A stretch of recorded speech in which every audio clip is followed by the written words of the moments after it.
Thanks for being with us. I'm Shalima Maharaj. Today, Colorado Governor Jared Polis submitted a major disaster declaration to get federal help with recovery efforts in the wake of the devastating Aspen Acres and Gold Mountain fires. The request includes individual and public assistance for people in Pueblo and Custer counties and public assistance support for residents in Ouray County. Now, the Gold Mountain fire began on June 27th near Ouray. It has burned more than 39,000 acres and is 87% contained. The Aspen Acres fire started 2 days later in Custer and Pueblo counties. It is currently the 8th largest fire in state history, burning at over 102,000 acres. It is 77% contained. Together, the fires have destroyed more than 300 homes. Well, earlier this year, the Trump administration denied Colorado's appeal for federal disaster relief related to the devastating floods and wildfires in 2025. It blocked more than $40 million in verified damages from reaching affected communities and forced the state to shoulder recovery costs largely on its own.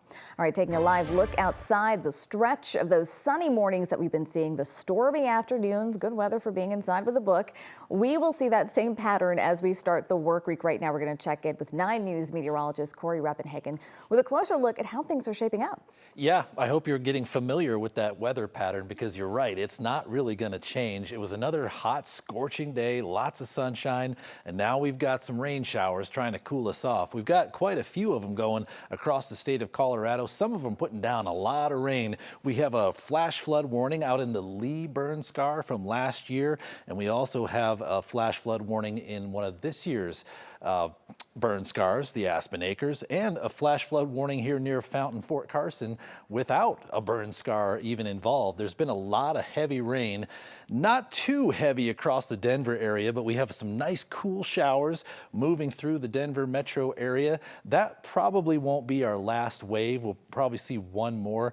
Not looking at anything too disturbing, but a few more sprinkles coming on later this evening. Temperatures right now dropping down. DIA just dropped down to 72 after that storm went through there. So the temperatures are dropping after another hot 90-degree day. Tomorrow will likely hit 90 again with lots of sunshine going through the day.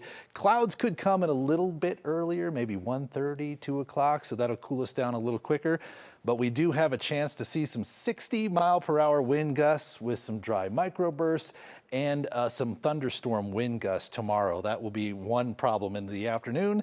And there's the pattern over and over and over and over and over again as we go through the 7-day forecast. I'll detail that monotony coming up in just a minute. All right, thanks so much for that, Corey. Well, Poudre School District says that they are going to be releasing students early again tomorrow because of the heat. This is now the 3rd day they've had to resort to early dismissals because of those high temps since starting classes last Wednesday. Now, impacted schools will be sending students home 2 hours early. The district says that most of its schools actually lack air conditioning, so the whole goal here is they want to make sure that everyone is safe.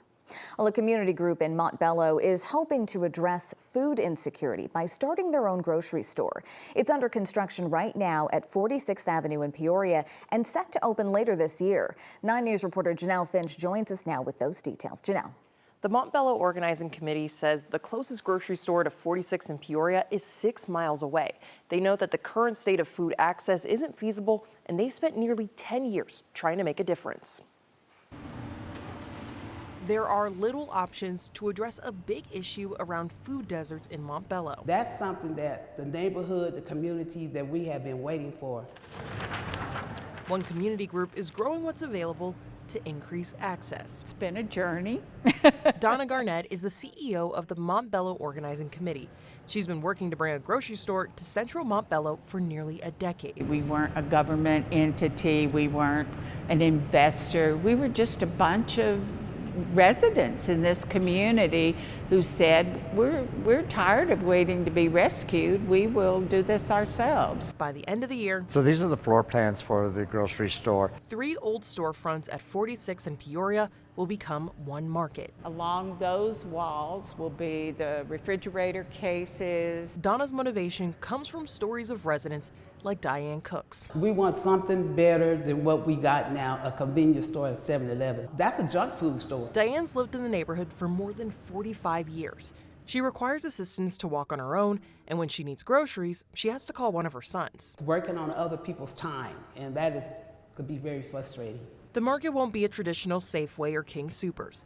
Diane says size doesn't matter. So having a market this close, I'm able to walk here myself and get items that's needed instead of waiting for a family member to come take me to the store. She's looking forward to the small market she knows will have a big impact. Waiting on a grocery store, a full market to come into the Montbello area, that is really exciting to me. The Montbello Organizing Committee says the grocery store is expected to open in November or December. In the meantime, they'll install refrigerators, freezers, registers, and a mural. Janelle Finch, 9 News. All right, thanks so much for that, Janelle. Well, potential regulations around data centers, they are up for discussion at Aurora City Council this week. One proposed regulation would ban evaporative cooling. That can consume millions of gallons of water every day. Another would ban future data centers from being built in mixed-use office industrial zoned areas. Those can be located next to some residential areas as well as schools. During a meeting earlier this month, council members rejected a moratorium on the development of new data centers. They passed a resolution giving the city manager 35 days to draft regulations on evaporative cooling and buffer zones. The largest district in Colorado begins class tomorrow, and Denver police are reminding drivers you've got to be careful out there on those roads. Students at Denver Public Schools get back to class tomorrow morning, and with all of them heading in, DPD wants drivers to be extra careful, especially around schools. They typically don't always pay attention to traffic conditions around. They're more focused on getting back to school, seeing their friends, and just doing the activities through school.